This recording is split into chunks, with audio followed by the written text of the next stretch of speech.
Hello friends, welcome back to our channel ఈ సేవ మీ అందరి సేవలో. తెలంగాణలో రిలీజ్ అయిన హైకోర్టు మరియు డిస్ట్రిక్ట్ కోర్ట్స్ జాబ్ గురించి అందరికీ తెలిసిన విషయమే. ఈ కోర్టు జాబ్స్ కి ఆన్లైన్ లో అప్లికేషన్ ఎలా చేసుకోవాలి అండ్ ఏ డాక్యుమెంట్స్ అవసరం అవుతాయి, ఎక్కడ ఏ ఆప్షన్ ఎంచుకోవాలి అనే విషయాల గురించి మనం చెప్పుకోబోతున్నాం. సో ముందుగా కోర్టు జాబ్స్ కి సంబంధించిన రిక్రూట్మెంట్ పేజీని ఓపెన్ చేసుకోవాలి. ఆ వెబ్సైట్ యొక్క లింక్ ని మీకు వీడియో డిస్క్రిప్షన్ లో ఇస్తాను, చూడండి. అయితే ఇందులో మనకి 2 లింక్స్ ఉంటాయి, ఒకటి హైకోర్టు జాబ్స్ మరియు డిస్ట్రిక్ట్ కోర్ట్ జాబ్స్.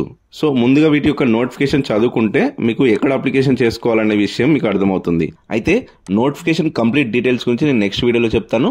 హైకోర్టులో అయితే మనకి assistant, కాపీయస్ట్, computer operator, court master, examiner, office subordinate, system assistant, typist, ఇలా మనకి కొన్ని రకాల జాబ్స్ అయితే ఉన్నాయి. సో ఇందులో అన్ని జాబ్స్ కి ఒకే విధమైన అప్లికేషన్ ప్రాసెస్ ఉంటుంది. ఇందులో మనకి first of all 1 time registration అనేది చేసుకోవాల్సి ఉంటుంది.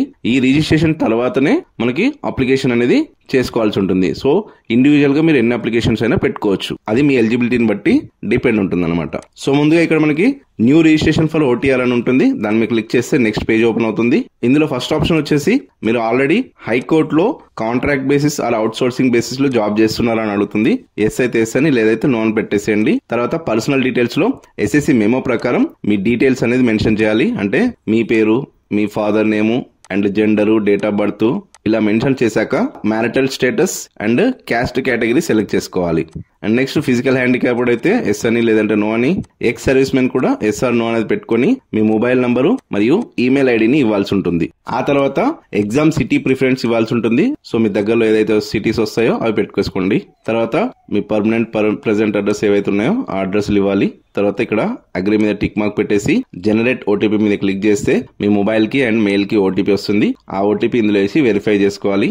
తర్వాత క్యాప్చా కోడ్ ఎంటర్ చేసి రీవెరిఫై మీద క్లిక్ చేయగానే మీరు ఎంటర్ చేసిన డీటెయిల్స్ ఒకసారి చూపిస్తాయి. అన్నిటి మీద కరెక్ట్ ఉంటే పక్కన టిక్ మార్క్ పెట్టేసి సబ్మిట్ చేసేయాలి. అప్పుడు మీకు ఓటీఆర్ నంబర్, రిజిస్ట్రేషన్ నంబర్ వస్తుంది, అది నోట్ చేసుకుని పెట్టుకోండి. తర్వాత ఇక్కడ పైన మనకి గో టు క్వాలిఫికేషన్ డీటెయిల్స్ అని ఉంటుంది, దాని మీద క్లిక్ చేస్తే మళ్ళీ అప్లికెంట్ డీటెయిల్స్ చూపిస్తుంది. సో కిందికి స్క్రాల్ చేసి నెక్స్ట్ మీద క్లిక్ చేయాలి. ఆ తర్వాత క్వాలిఫికేషన్ డీటెయిల్స్ లోకి వెళ్తుంది.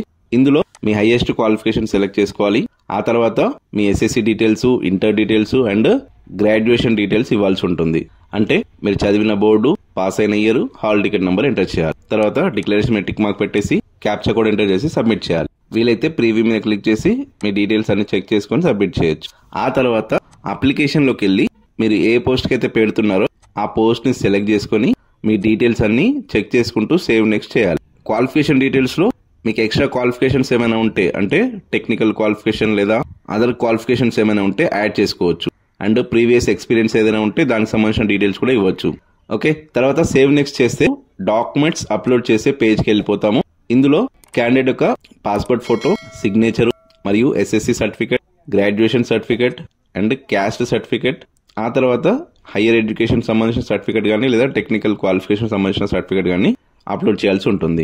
సో ఇందులో మనకి ఫోటో వచ్చేసి 80 KB లోపల జేపీజీ ఫార్మాట్ లో అండ్ సిగ్నేచర్ వచ్చేసి 50 KB లోపల జేపీజీ ఫార్మాట్ లో అండ్ ఎస్ఎస్సి సర్టిఫికేట్స్ మరియు గ్రాడ్యుయేషన్, క్యాస్ట్ సర్టిఫికేట్ ఇవన్నీ పీడిఎఫ్ ఫార్మాట్ లో 1 MB లోపల ఉండేలా చూసుకోవాలి. అవన్నీ అప్లోడ్ చేశాక ఇక్కడ పేమెంట్ మోడ్ మీద క్లిక్ చేస్తే మీరు పే చేయాల్సిన అమౌంట్ అనేది చూపిస్తూ ఉంటుంది. తర్వాత ఇక్కడ డిక్లరేషన్ మీద టిక్ మార్క్ పెట్టేసి ప్రీవ్యూ మీద క్లిక్ చేసి మీ డీటెయిల్స్ అన్ని చెక్ చేసుకుని అన్ని కరెక్ట్ గా ఉంటే సబ్మిట్ చేసేస్తే మీరు పేమెంట్ స్టేజ్ కి వెళ్ళిపోతారు. ఇందులో మీరు debit card and credit card and UPI ద్వారా కూడా చేయొచ్చు. సో పేమెంట్ కంప్లీట్ అయిపోయాక మీరు అప్లికేషన్ ప్రింట్ తీసుకునేందుకు ఇక్కడ అవకాశం అయితే ఉంటుంది. ఇంకా మళ్ళీ మీరు నెక్స్ట్ పోస్ట్ పెట్టుకోవాలనుకుంటే డైరెక్ట్ అప్లికేషన్ లోకి వెళ్ళి పోస్ట్ సెలెక్ట్ చేసుకుని వాటికి సంబంధించిన డాక్యుమెంట్స్ అప్లోడ్ చేసి పేమెంట్ చేస్తే అప్లికేషన్ అనేది సబ్మిట్ చేయొచ్చు. సో ఓకే ఫ్రెండ్స్, అర్థమైంది కదా? ఈ విధంగా ఈ కోర్ట్ రిక్రూట్మెంట్ జాబ్స్ కి ఆన్లైన్ లో ఈజీగా మీరే స్వయంగా అప్లికేషన్ అనేది చేసుకోవచ్చు. ఇందులో ఇంకేమైనా డౌట్స్ ఉంటే నా కామెంట్ బాక్స్ లో మెసేజ్ చేయండి. అండ్ ఈ వీడియో మీకు నచ్చితే లైక్ చేయండి, మరి అందరికీ షేర్ చేయండి. ఇలాంటి మరిన్ని యూస్ఫుల్ అండ్ ఇన్ఫర్మేటివ్ వీడియోస్ కోసం మన ఛానల్ ని తప్పకుండా సబ్స్క్రైబ్ చేసుకోండి. Thank you.